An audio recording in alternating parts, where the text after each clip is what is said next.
Chapter 3, Part 2. We're going to start right where we left off last time, which is on page 56, right where the paragraph break is.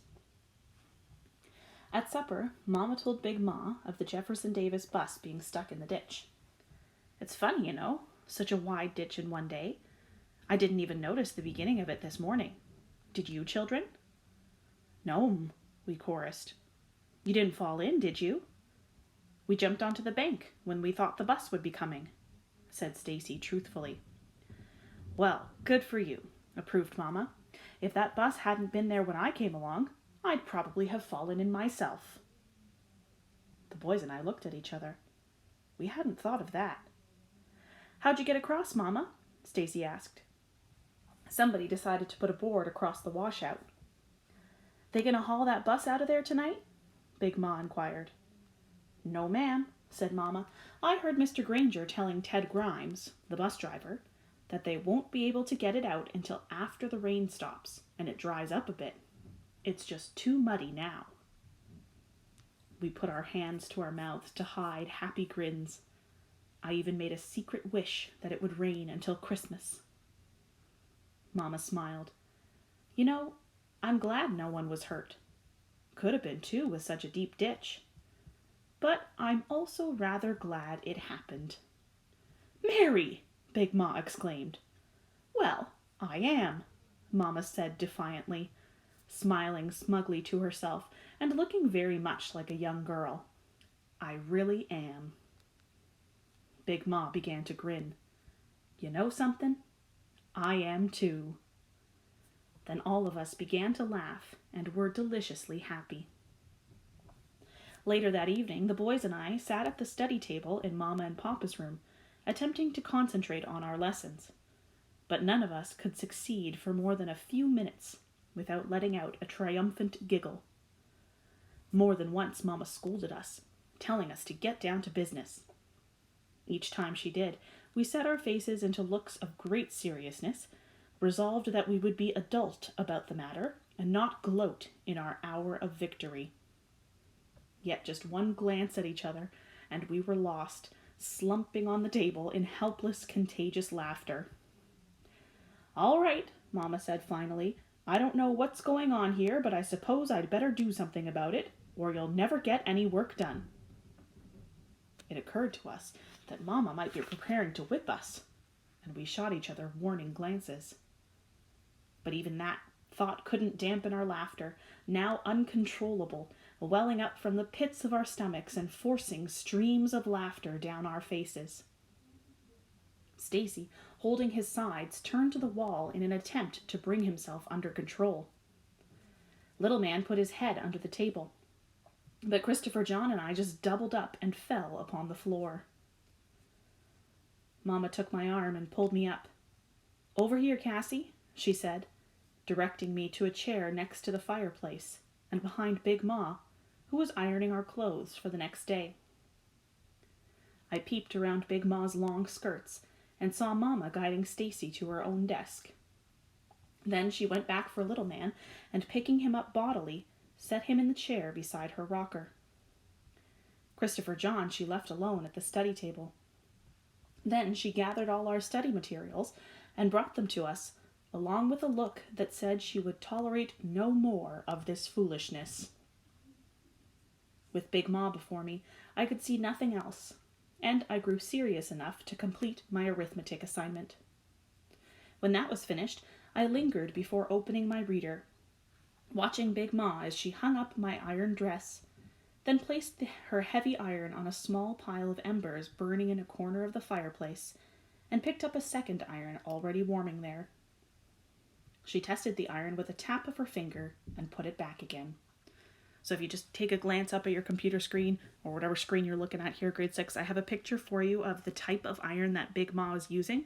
We're used to irons, if you have one at your house, that it's probably an electric one where you plug it in and then the electricity heats the iron. But the one that Big Ma is using is one where it's just like a big piece of metal at the bottom, and they would actually put that into the fire to warm it up. So it didn't need any electricity. It was just a big hunk of metal. They would warm it up and then use it to iron the clothes. While Big Ma waited for the iron to get hot, I could see Mama bending over outspread newspapers, scraping the dried mud off the old field shoes of Papa's, which she wore daily, stuffed with wads of newspaper over her own shoes to protect them from the mud and rain. Little Man beside her was deep into his first-grade reader, his eyebrows furrowed in concentration. Ever since Mama had brought the reader home with the offensive inside cover no longer visible, Little Man had accepted the book as a necessary tool for passing the first grade. But he took no pride in it. Looking up, he noticed that Big Ma was now preparing to iron his clothes, and he smiled happily. Then his eyes met mine, and silent laughter creased his face. I muffled a giggle, and Mama looked up. "Cassie, you start up again, and I'm sending you to the kitchen to study," she warned. "Yes'm," I said, settling back in my chair and beginning to read. I certainly did not want to go to the kitchen. Now that the fire no longer burned in the stove, it was cold in there. The room grew quiet again, except for the earthy humming of Big Ma's rich alto voice, the crackle of the hickory fire, and the patter of rain on the roof. Engrossed in a mystery, I was startled when the comfortable sounds were shattered by 3 rapid knocks on the side door. Rising quickly, Mama went to the door and called, "Who is it?" "It's me, ma'am," came a man's gravelly voice. "Joe Avery." Mama opened the door, and Mr. Avery stepped dripping into the room. "Why, Brother Avery," Mama said, "what are you doing out on a night like this? Come on in. Take off your coat and sit by the fire. Stacy, get Mr. Avery a chair." "No," said Mr. Avery, looking rather nervously over his shoulder into the night. "I ain't got but a minute." He stepped far enough into the room so that he could close the door, then nodded to the rest of us. "Evenin', Miss Caroline. How you tonight?" "Oh, I'll do, I reckon," said Big Ma, still ironing. "How's Miss Fanny?" "She's fine," he said, without dwelling on his wife.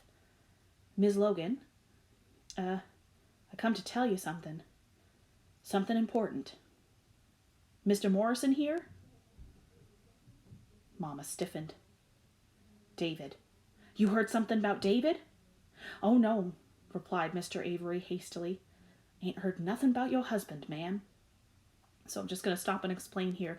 When Mr. Avery asks Mama if Mr. Morrison here, that's a clue to Mama that something is wrong. And her mind first jumps to her husband, thinking that maybe something has happened to him. Remember, he's away working on the railroad. So she knows from what Mr. Avery is asking and the way he's acting that something's wrong. She first thinks it's her husband, but Mr. Avery assures her, no, it's nothing. It's nothing about her husband. Let's keep going. Mama regarded him quizzically. It's them again. They's ridin' tonight." Mama, her face pale and frightened, glanced back at Big Ma. Big Ma held her iron in mid-air. "Children," Mama said, "I think it's your bedtime." "But Mama," we chorused in protest, wanting to stay and hear who was riding. "Hush," Mama said sternly. "I said it was time to go to bed. Now go." Groaning loudly enough to voice our displeasure, but not loudly enough to arouse Mama's anger, we stacked our books upon the study table and started toward the boys' room. "Cassie, I said go to bed. That's not your room." "But Mama, it's cold in there," I pouted. Usually, we were allowed to build small fires in the other rooms an hour before bedtime to warm them up. "You'll be warm once you're under the covers. Stacy, take the flashlight with you and light the lantern in your room. Cassie, take the lamp from the desk with you." I went back and got the kerosene lamp, then entered my bedroom, leaving the door slightly ajar. "Close that door, Cassie." Immediately, the door was closed. I put the lamp on the dresser, then silently slid the latch off the outside door and slipped onto the wet front porch. I crossed to the boys' room. Tapping lightly, I whispered, "Hey, let me in." So, grade 6, the Logan house has been described before, but I don't think I drew a picture of it for you. So I just want to help you understand what's happening here. So this box is going to represent the Logan house. And it's not really clear exactly where the rooms are, but hopefully I'll just give you a bit of an idea. So let's imagine this is Cassie and Big Ma's room, and this is the boys' room. Okay, this house has a porch out on the front of it. All right, and the inside of the house, so there would be the door to Cassie and Big Ma's room, there would be the door to the boys' room. So you can get into the room from the inside of the house, but they also had doors on the outside. Okay, so Cassie could exit from her room and go to the boys' room without the people in the house knowing. So that's what's happening here. I crossed to the boys' room. Tapping lightly, I whispered, "Hey, let me in." The door creaked open, and I darted in. The room was bathed in darkness. "What they say?" I asked. "Shh," came the answer. I crept to the door leading into Mama's room and huddled beside the boys. The rain softened upon the roof, and we could hear Mama asking, "But why? Why are they riding? What's happened?" "I don't rightly know," said Mr. Avery, "but y'all knows how they is. Anytime they thinks we steppin' out of our place, they feels like they gotta stop us. You know what some of 'em did to the berries." He paused, then went on bitterly. "It don't take but a little o' nothin' to set them devilish nightmen off." "But something must have happened," Big Ma said. "How you know about it?" "Alls I can tell you, Miss Caroline, is what Fanny heard when she was leaving the Grangers this evening. She'd just finished cleaning up the supper dishes when Mr. Granger come home with Mr. Grimes. You know, that White School's bus driver, and 2 other men's." A clap of deafening thunder drowned Mr. Avery's words. Then the rain quickened, and the conversation was lost. So I'm going to stop again and do a bit of explaining here. What we have found out from, well, the children eavesdropping on the conversation between Mr. Avery and Mama and Big Ma is that some people are riding, okay? And if you look at the paragraph that starts, "I don't rightly know," right? Mr. Avery says, "But y'all knows how they is.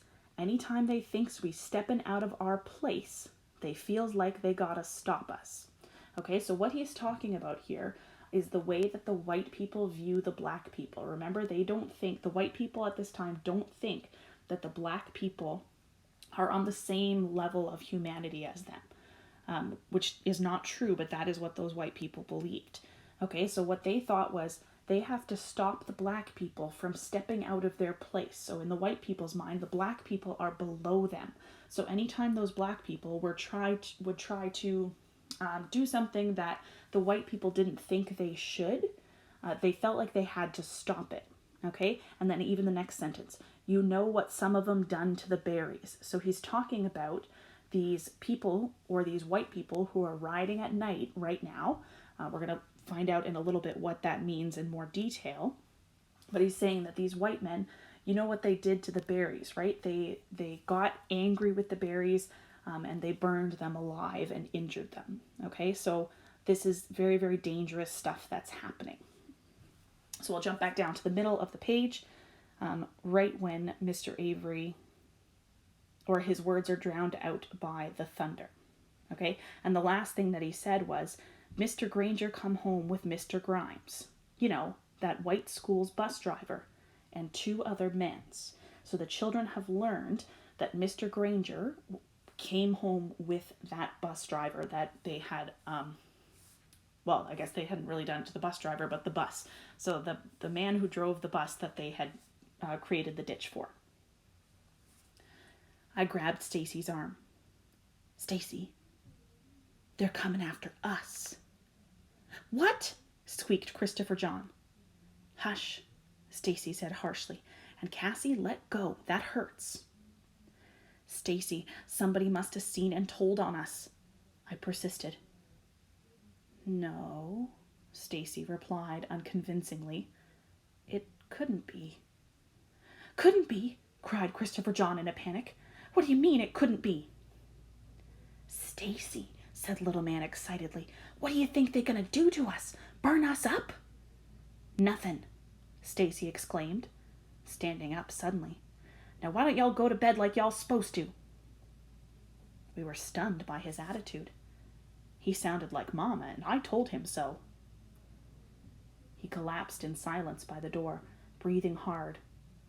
And although I could not see him, I knew that his face was drawn and that his eyes had taken on a haggard look. I touched his arm lightly. Ain't no call to go blaming yourself, I said. We all done it. But I got us into it, he said listlessly. But we all wanted to do it, I comforted. Not me, denied Christopher John. All I wanted to do was eat my lunch. Shh, hissed Little Man. I can hear him again. I'd better go tell Mr. Morrison, Mr. Avery was saying. He out back? I'll tell him, said Mama. We could hear the side door open, and we scrambled up. Cassie, get back to your room quick, Stacy whispered. They'll probably come check on us now. But what'll we do? Nothing now, Cassie. Them men probably won't come near here. You really believe that? Asked Christopher John hopefully. But shouldn't we tell Mama? I asked. No, we can't ever tell nobody, declared Stacy adamantly. Now go on, hurry. Footsteps neared the door. I dashed onto the porch and hastened back to my own room, where I jumped under the bed covers with my clothes still on. Shivering, I pulled the heavy patchwork quilts up to my chin. So grade 6, just want to point out one more thing before I keep reading, is how the mood has suddenly shifted, right? When we started reading the children, they were triumphant. They had carried out their revenge, right? The bus was going to be out of commission. It wasn't going to be working for a long time. They were all very excited that they had finally done something to get back at the bus driver, and all those children who were terribly mean to them on the bus, right? So they were excited. They couldn't stop laughing as they were doing their schoolwork, and now suddenly they have realized the seriousness of their actions. Okay, so if we think about the Barrys hadn't really done anything to those white men to be deserving of being burned alive, okay? But now the Logan children think that these white men are coming after them because somebody found out about the bus. They're realizing that their decision could have very, very serious consequences. A few moments later, Big Ma came in, leaving the door to Mama's room open. Knowing that she would be suspicious of such an early surrender to sleep, I sighed softly, and making sleepy little sounds, turned onto my stomach, careful not to expose my shirt sleeves. Obviously satisfied by my performance, Big Ma tucked the covers more closely around me and smoothed my hair gently. Then she stooped and started fishing for something under our bed. I opened my eyes. Now what was she looking for down there? While she was searching, I heard Mama approaching, and I closed my eyes again. Mama? Stacy, what are you doing up? Let me help. Help with what? With whatever's the matter. Mama was silent a moment, then said softly, Thank you, Stacy, but Big Ma and I can handle it. But Papa told me to help you. And you do. More than you know. But right now, you could help me most by going back to bed. It's a school day tomorrow, remember? But Mama, if I need you, I'll call you. I promise. So Stacy here, he's feeling two things at once, right? He's feeling guilty because it was his idea to dig the ditch for the bus. And also he's feeling that with Papa being gone, he needs to be the man of the house, kind of like what Travis was feeling back when we studied Old Yeller, that he needs to be the one to help and to take care of the family. I heard Stacy walk slowly away, then Mama whispering in the doorway, Cassie asleep?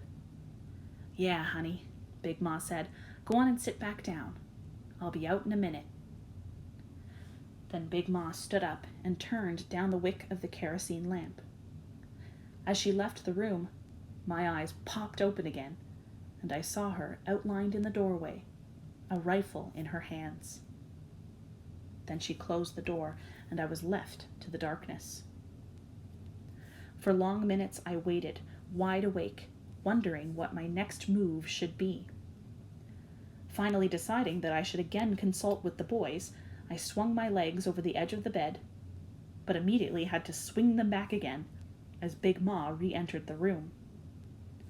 She passed the bed and pulled a straight-backed chair up to the window. Parting the curtains so that the blackness of the night mixed with the blackness of the room, she sat down without a sound.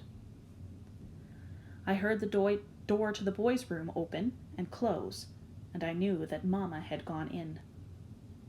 I waited for the sound of the door opening again, but it did not come.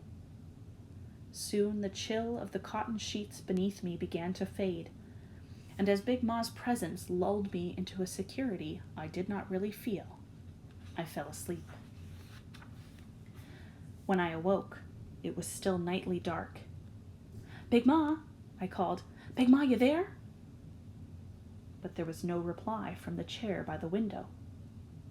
Thinking that Big Ma had fallen asleep, I climbed from the bed and felt my way to the chair. She wasn't there. Outside, an owl hooted into the night, quiet now, except for the drip-drap of water falling from the roof. I stood transfixed by the chair, afraid to move. Then I heard a noise on the porch. I could not control my trembling. Again the noise, this time close to the door. And it occurred to me that it was probably the boys coming to confer with me. No doubt Mama had left them alone too. Laughing silently at myself, I hurried onto the porch. "Stacy," I whispered. "Christopher John?" There was a sudden movement near the end of the porch, and I headed toward it, feeling along the wall of the house. "Little man? Hey, I'll stop fooling round and answer me." I crept precariously near the edge of the high porch, my eyes attempting to penetrate the blackness of the night.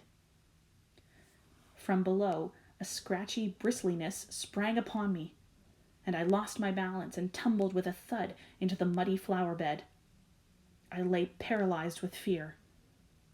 Then a long, wet tongue licked my face. "Jason? Jason, that you?" Our hound dog whined his reply. I hugged him, then instantly let him go. "Was that you all the time? Look what you gone and done," I fussed, thinking of the mess I was in with mud all over me. Jason whined again, and I got up. I started to climb back up onto the porch, but froze as a caravan of headlights appeared suddenly in the east, coming fast along the rain-soaked road like cat eyes in the night. Jason whined loudly, growing skittish as the lights approached, and when they slowed and braked before the house, he slunk beneath the porch. I wanted to follow, but I couldn't. My legs would not move. The lead car swung into the muddy driveway, and a shadowy figure outlined by the headlights of the car behind him stepped out. The man walked slowly up the drive. I stopped breathing. The driver of the next car got out, waiting. The first man stopped and stared at the house for several long moments, as if uncertain whether it was the correct destination. Then he shook his head, and without a word returned to his car. With a wave of his hand, he sent the other driver back inside, and in less than a minute, the lead car had backed into the road, its headlights facing the other cars. Each of the cars used the driveway to turn around. Then the caravan sped away as swiftly as it had come, its 7 pairs of rear lights glowing like distant red embers until they were swallowed from view by the Granger forest. Jason began barking now that the danger had passed, but he did not come out. As I reached for the porch to steady myself, there was a sense of quiet movement in the darkness. The moon slid from its dark covers, cloaking the earth in a shadowy white light, and I could see Mr. Morrison clearly, moving silently like a jungle cat from the side of the house to the road, a shotgun in his hand. Feeling sick, I crawled onto the porch and crept trembling toward the door. Once inside the house, I leaned against the latch while waves of sick terror swept over me. Realizing that I must get into bed before Mama or Big Ma came from the other room, I pulled off my muddy clothes, turning them inside out to wipe the mud from my body, and put on my night clothes. Then I climbed into the softness of the bed. I lay very still for a while, not allowing myself to think. But soon, against my will, the vision of ghostly headlights soaked into my mind, and an uncontrollable trembling racked my body. And it remained until the dawn, when I fell into a restless sleep.